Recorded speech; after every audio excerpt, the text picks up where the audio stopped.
Hi, I'm David Ross, and welcome to episode 15 of the Sun's Israel's War on Terror podcast. The Hamas terror massacre of October the 7th, 2023 was the worst attack on Jews since the Holocaust, but it's just the latest in a long line of significant incidents.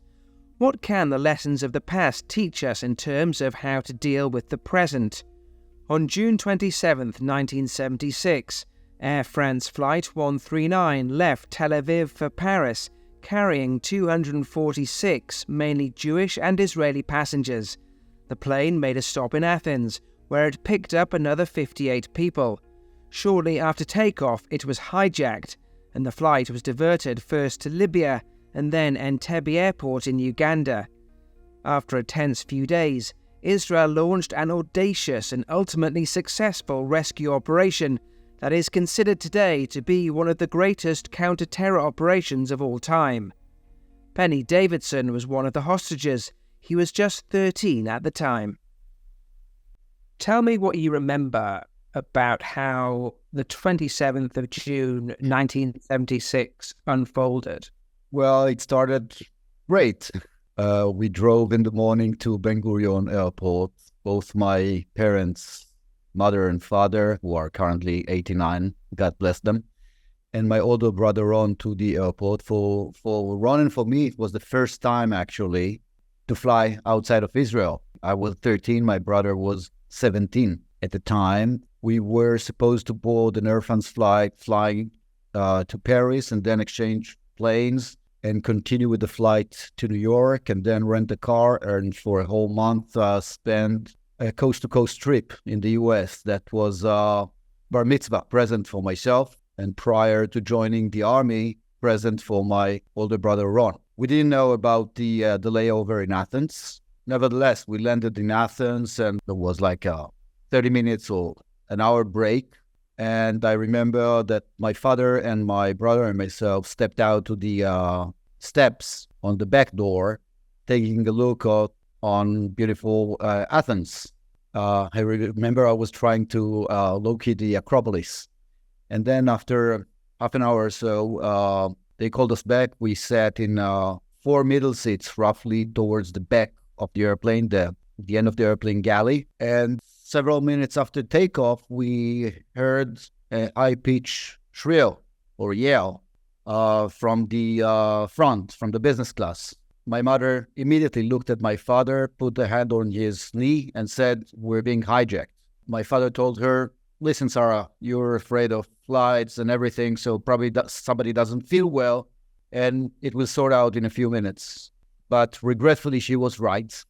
And a few seconds later, we saw a French stewardess walking back from business class towards our coach class on the left aisle, to be followed by a German woman terrorist holding a gun to her head and waving a grenade in another hand. At the same time, 2 Arab terrorists that were, Arabs that boarded the plane in Athens, just passengers like us, jumped out of their seats. They were sitting 2 rows behind us on the aisles seats, and they jumped and started running back and forth, waving guns and grenades and shouting, "This airplane is hijacked." I assume you've been to flights many times, so you can imagine how all hell breaks loose in such horrific minutes. The blood runs out of your veins, you feel cold, and there were lots of shouting and yelling and crying. But I have to admit that what was cemented in me in those initial, possibly horrific minutes were 3 things that are escorting me ever since and came in very handy in my life. The first one was that while the terrorists were running around and waving guns, my father, who sat on the right aisle, took a brief look to the left towards my mother, myself, and my brother, who sat on the left aisle, and told us very quietly, not panicking, not shouting, "Please move forward a little bit in your seats and sit lower. So if there is a stray bullet, you're not getting hit." A very short command with no hysteria, telling us what to do. And to me, That's cemented as taking control of a situation that is very, very chaotic. The second thing was that after several minutes, our new captain, the German terrorists, ordered everybody to collect their flight tickets and passports and any document for his comrades to take. And my father, being the father of the family, held all documents with him. So he prepared it in a small nylon bag, and he found in his wallet his Air Force entry base pass that was with him. My father was a captain in the Israeli Air Force, an active combat navigator. And that's a piece of information you don't want terrorists to know. So instead, again, panicking and becoming hysterical, he simply tore it to 4 pieces while the terrorists are roaming the aisles back and forth, gave each one of our family members a quarter of this small card. Thankfully enough, it was not made of plastic back in the 70s, but of carton. And we continued to tear it apart to small pieces, putting it in our mouths and turning it into small paper balls and throwing it in a soft drink can in the seat in front of us. And within a couple of minutes, we were culprits, so to speak, but hiding real evidence about a colonel in the Israeli Air Force. My mother opened her purse and found 3 items that her mother gave her just when we said goodbye in Ben Gurion Airport. And one of them was Valium pills. And until today, 47 years thereafter, my mother cannot explain why her mother gave her Valium pills for a trip to the US. But nevertheless, without thinking again, my mother gave me a Valium, and my older brother and herself. She offered one for my father. You can imagine that he declined. But those small gestures and decisions that were made in a blink of a second were cemented in me in a way that even if you're getting hijacked and you fear for your life in those initial tragic moments, you can still take some control of what's going on. And that pattern continued through the whole of that week. And when did you get a sense that you were going to be taken to Uganda, that Jewish hostages and non-Jewish hostages were going to be separated? How did those events play out? So we landed on Monday, early morning, actually very, very late at night, like 4 a.m. in the morning, I think, in Entebbe. We did not know. Let's remember, the plane was hijacked after takeoff from Athens. That was roughly around 9 or 10 a.m. in the morning. They told us to close the shutters, and we tried to figure out where they're taking us. And only after landing in Libya, in Benghazi Airport, and the airplane was surrounded by the Libyan army, that we understood that we're now in Libya, in Muammar Gaddafi's backyard. And it was, quite frightening, because Libya still today does not have any relations with Israel.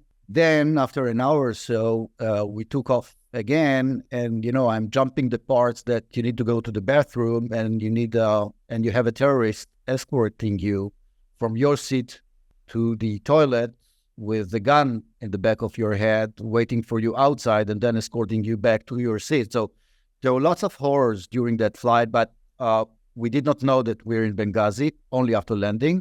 And certainly after takeoff, we did not know where they're taking us. They didn't tell us. And my father, being a navigator, knowing the Airbus and fuel capacity and speed and so on and so forth, tried to calculate where can we go.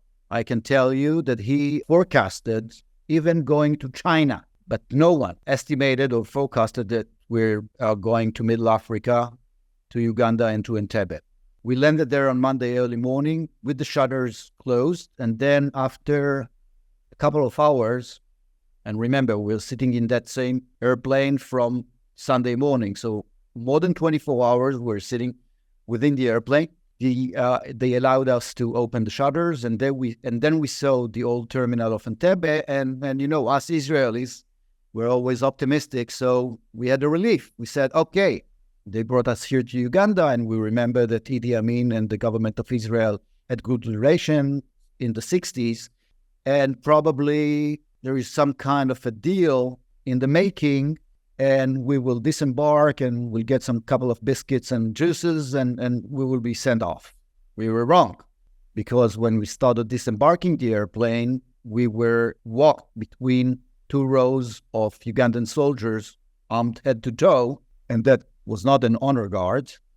And when we saw the terrorists hugging other terrorists waiting for them on the ground, and Idi Amin and his soldiers exchanging handshakes and hugs and blessings, we took it for what it's worth, that we're 4,000 kilometers away from Israel, and we are under the guards of 10 terrorists, over 100 Ugandan soldiers, and one lunatic dictator in the name of Idi Amin. The following day, they collected all the passports in the airplane, as you remember, and then they said, we're going to start reading names, and whomever is being called, take your belongings and go to the other side of the wall. Two armed soldiers broke an opening in the wall, and we saw that there is another room, an adjacent room.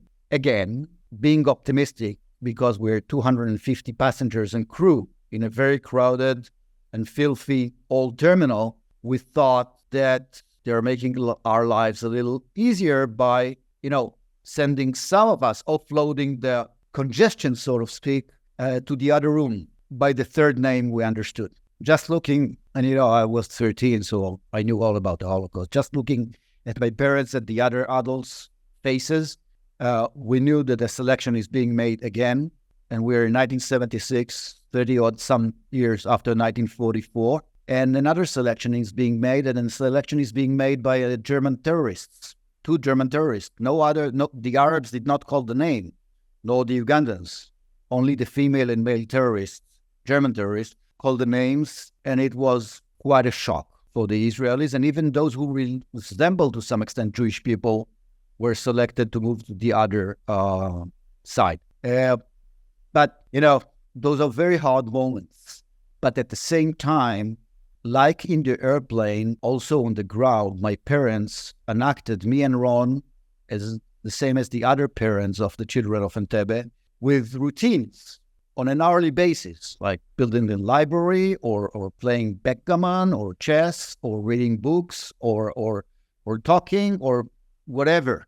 Those daily routines, waking up in the morning, brushing your teeth, eating breakfast, washing the dishes, exchanging books with other passengers, talking with them about the books, getting to know others, it's horrific.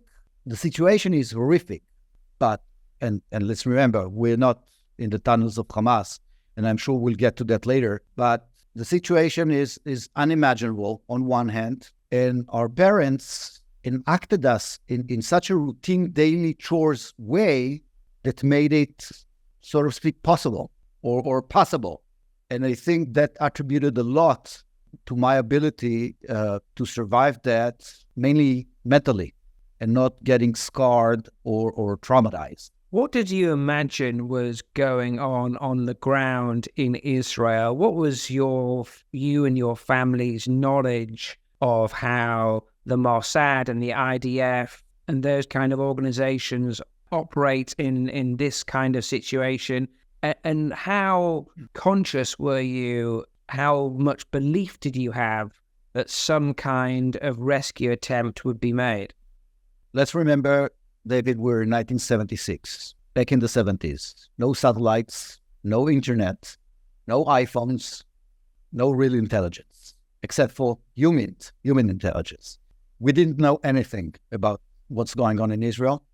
Every time the Idi Amin came with his entourage and the Ugandan TV, some of the hostages moved forward into the frame, assuming that the frame will catch them and those broadcasts will go somehow back into Europe, Israel, the US, and in such a way that our families will get a hint that we're alive.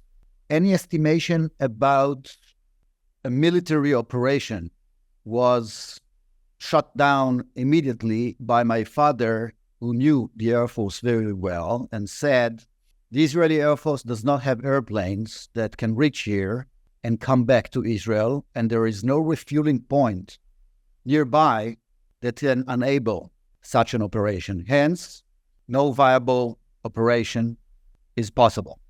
Idi Amin, on the second or third day, demanded us to write a letter, us the hostages, to write a letter to the government of Israel demanding the release of those 53, they call them freedom fighters, we all call them terrorists, and the payment of $5 million, which was the ransom. Those were their demands.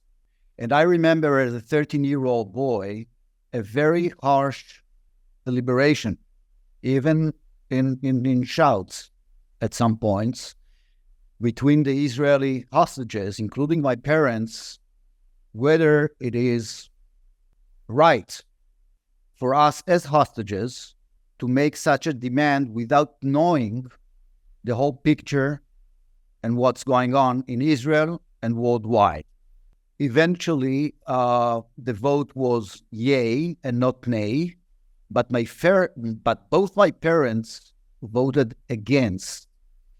And that was quite an important lesson for me as a 13-year-old boy, that even though my parents and my older brother and myself are in the danger of being slaughtered, let's remember the deadline was for Thursday noontime. Even though our lives are at stake, my parents were not willing to push the government to enter negotiations with terrorists and address their demands. Those were the days in the 70s with the leadership, and my parents, although it might have saved my life, they didn't know about the operation coming and the Mossad working behind the scenes and everything, thought that the principles of Zionism and Judaism and integrity and moral, that Kol Israel Chaverim, all Israel are friends with one another, and all Israel are vouching for one another, are more important, and they rely on the leadership, even though my father said no military operation is possible, rather than to write such a letter. Such a letter was never sent at the end of the day, but that was a very hard lesson cemented in me at age 13. Fast forward to Saturday noontime, I sat and played backgammon with a friend of mine, Akiva Laxer. He was older than me, and he was on his way to the Olympic Games in Montreal. I threw the dice, and he threw the dice, and we exchanged some talks and things like that. And all of a sudden, I said to him, "You'll see, Akiva, tonight at midnight, the IDF will come." Just like an enlightenment, so to speak. Like a bulb went out on my head. And Akiva stopped the game, put a hand on my forehead. He thought I'm hallucinating and having fever, because dysentery broke out earlier the day before, and my brother was having a high fever, and he thought that I caught it as well, and starting hallucinating and imagining things about the IDF. And he told me, "Listen, your father said that the IDF cannot come." I told him, "Listen, with all due respect to my father, you'll see tonight at midnight they will come." But up until that moment, I hadn't even thought about the possibility, and simply relied on the grown-ups that said there is no solution. Let's remember that on Thursday, 11 o'clock in the morning, 1 hour before the deadline expires, and two of us are selected to get murdered, Idi Amin came in and told us that the government of Israel decided to enter negotiations with the Palestinians, with the terrorists, and hence they are delaying the deadline from Thursday noontime to Sunday, to the following Sunday at noontime. One may ask, how come the late Rabin, Mr. Rabin, who was the prime minister at the time, decided to change a policy that prevailed since the inception of Israel? Because David Ben-Gurion, the first prime minister of Israel, enacted a policy that Israel is not talking or negotiating with terrorists. And that lasted until 1976. And all of a sudden, Mr. Rabin decided to change such a long-time policy. And since I started lecturing about my personal experience and the resilience and how to survive a terror event, I talked to many officials, both in the army and in the government, that were in action at the time. And I was told that it was twofold. One, the military operation until Wednesday or early morning Thursday was not a real viable solution. And hence, Mr. Rabin, being the leader that he was, took a very brave decision, told the Mr. Begin, who was the head of the opposition, this is what I'm going to do, please support us, because we have no other way. And we all know what transpired on Saturday night. So what is your most clear memory of the second you knew that a military operation was happening? The second I knew that something is happening was the initial shots. The experience that is cemented in me for the last 47 and a half years is that a tower of glass bottles is crashing to the ground. But my parents, again, being very brave and very sharp, took it for what it is and took us to the toilets nearby that were shielded to some extent from a direct line of fire coming from the outside. We did not know that these are the IDF soldiers. I did not remember my prophecy from that day at noontime, and we thought that we're getting slaughtered. So I find myself lying on the ground with my mother covering me with her body. My brother and father roughly at the same position with other hostages who fled to the toilets area, and all hell broke loose. And there were shots of guns and submachine guns and machine guns and grenades and RPGs and whatever for long minutes. And I was lying on the ground facing down and saying Shema Yisrael Adonai Eloheinu Adonai Echad, with personal addition of myself, God please save us, don't let us die. We didn't know that those are Israelis. And after several minutes of a very hard fight in the terminal and outside of the terminal, somebody shouted, hey, there are Israeli soldiers here. And the shots in the terminal stopped. They continued the fight outside, but in the terminal, the shots stopped, and we raised our head. We're lying on the ground, looking up to the soldiers standing, and we saw a couple of soldiers. Amir Ofer and Amos Goren were the first two soldiers of commando unit led by Yoni Netanyahu, who came to the back of the terminal after eliminating the terrorists and looked down at us, smiling and saying, hey, we came to take you home.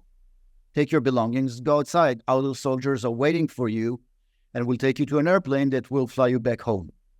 As simple as that.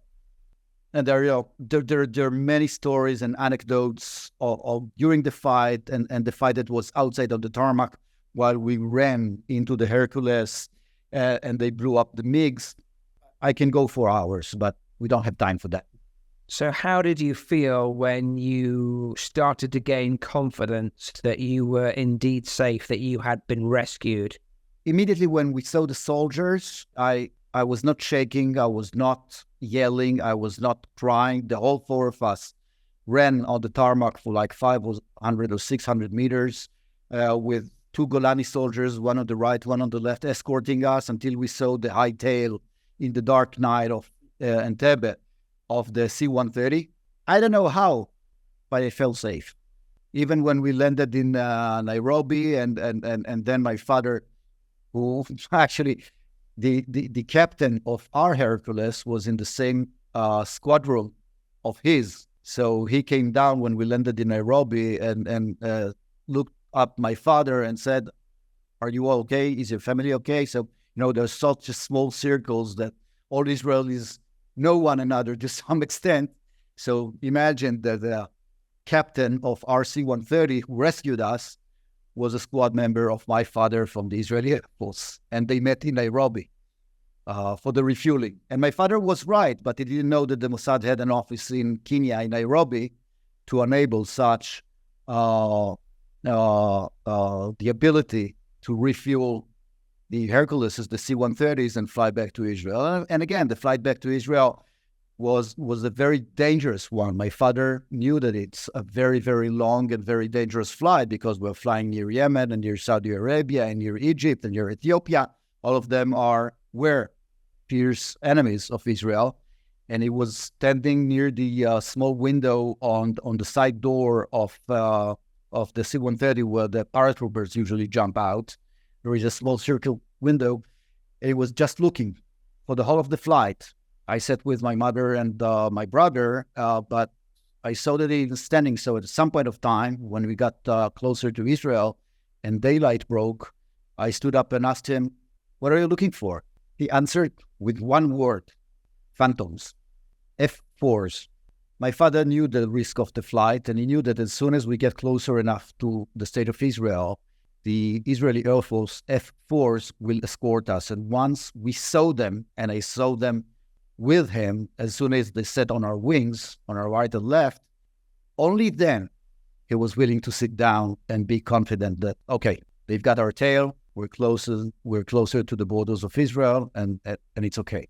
You touch down and the days pass and the weeks pass. When did you begin to appreciate the detail of the audacity of this rescue and the planning and the execution? Again, my parents. We landed in Israel on July 4th, Sunday. On July 14th, 10 days later, we took off again in an El Al direct flight to New York, and for a whole month spent the same coast-to-coast gift trip for me and for my brother to the letter. And I always say in my lecture that I'm not a anti-terror specialist. I'm not a military specialist. But the best acamol against terror is to go back immediately as you can to your routines and to your original plans and continue with life. And that's what happened to the four of us.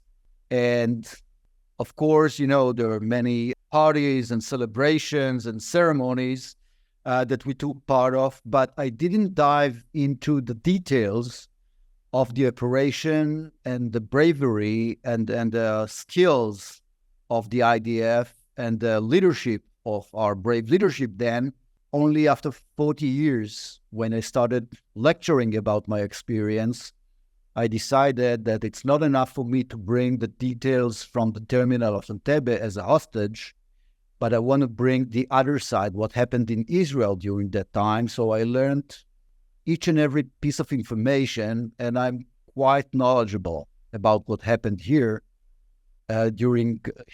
Israel, during that week that we spent there. We had lots of luck, I have to admit. One of the pilots, when they landed in Israel, was interviewed by Mr. Rabin, and Mr. Rabin asked him, "How was it? Was it according to plan?" And Shiki Shani, who was the captain of the squadron leader of the first airplane, told him, "Well, Mr. Prime Minister, God worked extra hours during that operation. We had a lot of luck, and it was a very daring and courageous operation that, you need a very strong leadership and government to take such a brave, some would call it crazy, decision." The commander of the rescue mission, Yoni Netanyahu, tragically lost his life. Benjamin Netanyahu is the current leader of Israel. How much do you think his worldview of the Middle East and his view of terrorism was shaped by what happened to Yoni? Well, Yoni was a scar for me personally for many years. I felt guilty, as if almost on a personal level that Israel lost a great leader because of me, because of us. And I felt so ashamed that it took me 40 years to go to Mount Herzl, to his memorial service. And on the 40th anniversary, I went there and spoke on behalf of the hostages. Now, I have my theories on Bibi. I know Bibi very well. I met him in person several times following the memorial services of Yoni.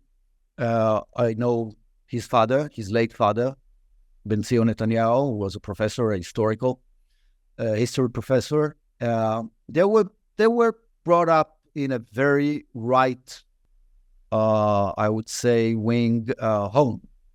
And I think at the initial days or years following Yoni's death, let's remember, Bibi was living in the United States at the time in 1976.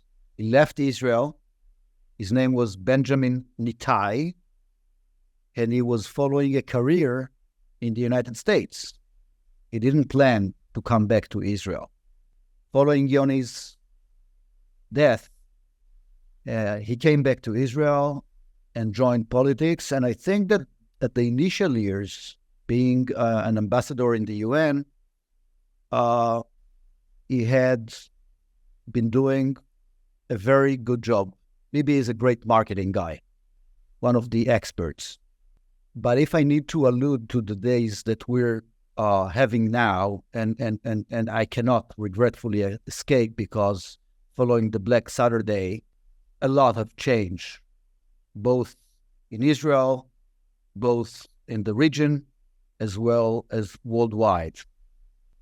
I'm sorry to say that this Messiah extreme right-wing government lost any trust by the people of Israel. You all know about the protests that were made during the judicial coup, which we managed to stop. Regretfully, we didn't manage to overthrow this government before the Black Saturday. And what runs my blood hot is the actions of this government following the Black Saturday, led by Benjamin Netanyahu. His brother took his commando forces, amongst with 220 fighters, to an operation that was really a crazy operation. But they followed a simple theme or subject, which is caring for any Jews or Israeli that are caught captive anywhere in the world, even with sacrificing their lives. And he only fell on those principles of Judaism, Zionism, integrity, and moral of caring for his fellow Israeli people. Regretfully, I have to say, Bibi is doing exactly the other way around. That's what's happening in these days. The government went into a war, a very just war, with Hamas, who needs to be eradicated, because anybody who raises a hand, not to say performs horrific crimes against humanity to our people or to any people around the world, does not deserve to breathe the air on this world.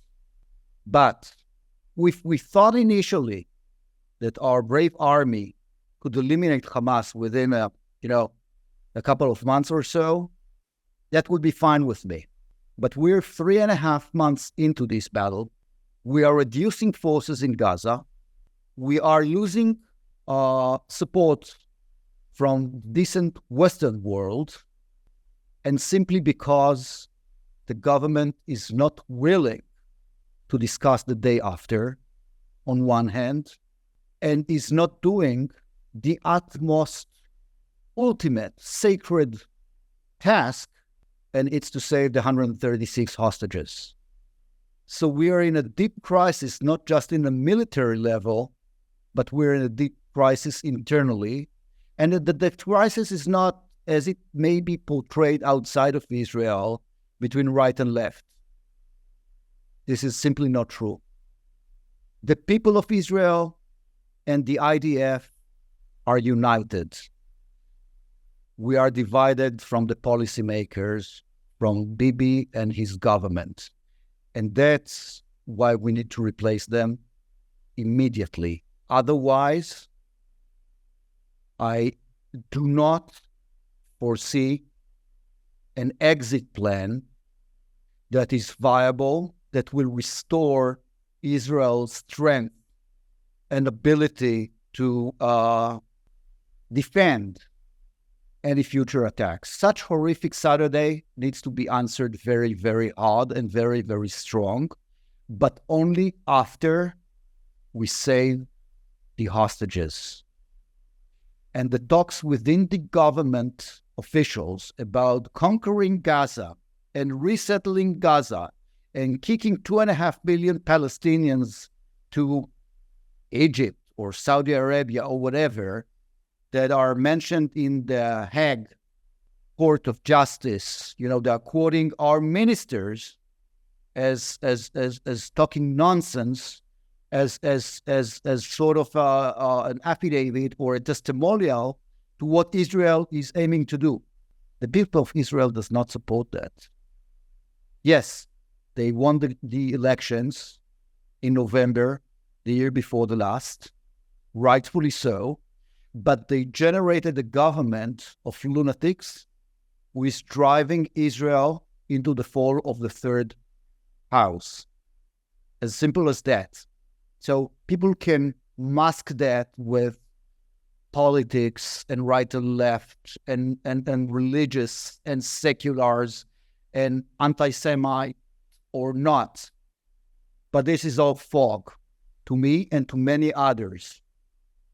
We need to have a solution. And by the way, I never voted, I'm 60 now, I never voted to Mr. Rabin or Mr. Peres or any of those parties. So no one can call me a leftist or an Arab affection. I'm a terror victim, right? So I'm a liberal. I'm right wing by my home and my conceptions, but I'm also a man of reality. And this government cannot eradicate Hamas, cannot intimidate Hezbollah or Iran without losing our 136 civilians there. This government does not have the trust and support of the people of Israel, period. As simple as that. And we are in a sort of a deadlock, and that's why you see people out in the streets, hundreds or thousands of them, during the war. I would have voted to do that right at the outset. But, people needed to absorb and realize what's going on and mourn. Just last night, we had 21 new fallen soldiers in a horrific situation in Khan Yunis. And soldiers are falling each and every day, and hostages are dying each and every day. And I don't see this government stating a policy that I can support and say, okay, that makes sense. Let them do that and then go to elections.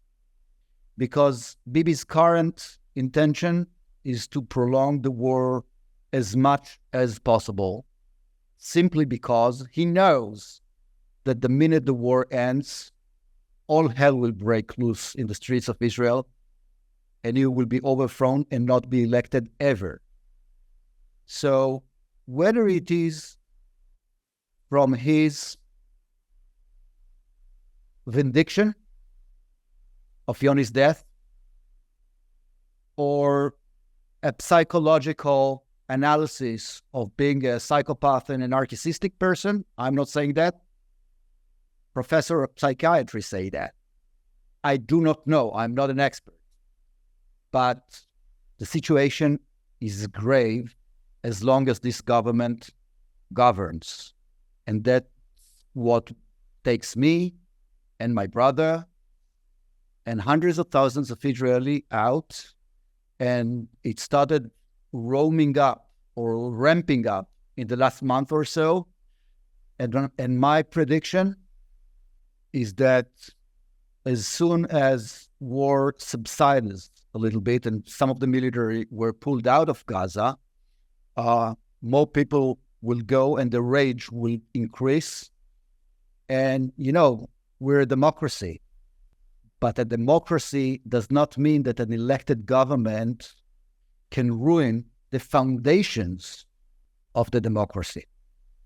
And that's what happened. And so what is the answer? Is it time then to negotiate? I'm not a political figure and I'm not a policymaker, but my 2 cents or 2 pennies, if you say, is that first and foremost, you need to have a trusted government and a trusted leader, and then, yes, negotiate, release the 136 and bring them back safe, as many of them alive as possible, and then work with Egypt and Saudi Arabia and the Emirates and the United States and the UK and Germany on a temporary solution for a temporary time, but one that has at least one clause to my taste, and that no military force can be close to the border of Israel anymore, not in Gaza and not in Lebanon. That should be a statement or our red line. Dealing with Hamas and Hezbollah, we can do later. I was against such negotiations at the outset, as I said before, because I thought the army can do much more in a shorter time. Since I have a couple of friends that are fighting now in Khan Yunis, I know what's going on there. The complication of warfare underneath Khan Yunis and Gaza is such that no Entebbe operation or no 136 Entebbe operations is viable. And hence, truth needs to be told, David. It's either continuing fighting in Gaza for months and months and months and sacrificing the 136 with a government that does not have the support and belief and trust of the people of Israel. The IDF claims that we're losing points because policymakers do not state what's the next phase and what's the next stage for Israel. I'm not saying that. The IDF is saying that. So it's either do that or overthrow this government overnight. We have in our democratic system a lawful ability to do that overnight without even re-elections. I don't know the English term for that, but it's a vote of inconfidence. But it's not calling for new government, but it's appointing immediately. You need 61 votes, and then you immediately appoint an alternate government. And to me, that would be the best situation for the hostages, for the IDF, and for the situation. Meaning, overthrowing the government, appointing a temporary government led by whomever, except Mr. Netanyahu, that will renegotiate the deals for the list of the 136, pin down a date for future elections in 3 months' time, 6 months' time, propose a new constitution, or at least basic foundations for a constitution for Israel. I'm sure you know that we don't have a constitution, so we need to address that as well, and go for elections in 3 to 6 months' time on the basis of a new democratic, a new legal, a new economical, and a new social systems. All of these needs mending even before the Black Saturday. That's what we protested for before the Black Saturday, certainly following the Black Saturday. So we are not against a judicial reform. We are against the judicial reform that Mr. Levin posted. And again, Bibi is a master of using fake news and sending one into the throat of another. He thrives on that for the last 15 years. We need to put a stop to that. And we need to realign the people of Israel back to the basics of what is Zionism, what is Judaism, what is moral. Not that in 1976 everything was good. It was not. But at least the moral of the leadership was at the right place. Today, the moral of the leadership is in their pockets and in their seats. So we need to remove that. Benny Davidson there, one of the Entebbe hostages, with his memory of his experience and thoughts on the current conflict. Well, that brings an end to this week's episode of Israel's War on Terror. You can search for more installments wherever you typically get your podcasts. Please let us know in the comments if you've any issues you'd like us to tackle, and we'll do our best to take them on in the coming weeks. Thanks for listening.